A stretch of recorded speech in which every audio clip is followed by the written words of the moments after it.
Noong 2012, natutunan ko ang tamang pag-build ng solid financial foundation para tong alkansya na kailangan pala matibay yung financial house natin para meron tayong financial peace of mind.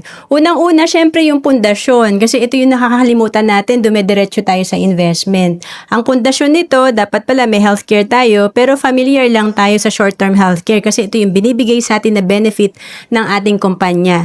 Importante pala habang bata tayo, meron din tayong nasa save para sa ating long-term healthcare. Ito yung magagamit natin kahit beyond 60 years old na tayo at kapag tayo ay nag-retire na. And then, next is dapat din pala may sapat tayo na protection or life insurance lalo na kung breadwinner ka. Dapat tinitignan natin magkano ba yung benefit natin sa company na insurance kasi baka hindi ito sapat para makasurvive ang ating family kung sakaling may mangyayari sa atin.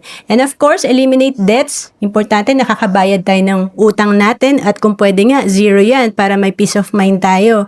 And meron tayong sapat na emergency fund. Ito yung laman ng ating savings account na at least 3 to 6 months ng ating kinikita. May laman ng ating savings. And of course, investment. Ito naman yung magagamit natin pag tayo ay nag-retire na magbibigay sa atin ng passive income or money working for you. Bakit ba importante na meron tayong investment din sa healthcare at life insurance? Kasi sabi nga ni Jack Ma, buying insurance cannot change your life, but it prevents your lifestyle from being changed. An illness can wipe up an entire family's savings that they have saved for decades by the medical bills. Tama naman na isang sakit lang pwedeng maubos ang ating mga savings or naipundar.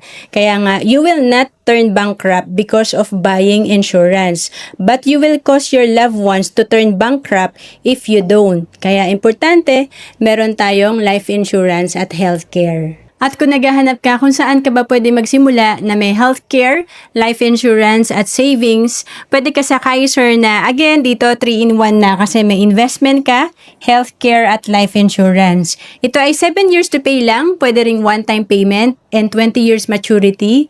At kung OFW ka, pwede ka rin sa Kaiser kasi we have online application. To know more about Kaiser, message mo lang ako sa Facebook, Roan Celis Capistrano. Bawat Pilipino dapat maging handa sa mga oras na hindi natin inaasahan. Gaya ng biglaang pagkakasakit, dapat may pondo tayo na magagamit. Sa oras ng pangangailangan, dapat may magmamalasakit. At sa pagtanda, walang pangamba, dapat may mag-aalaga.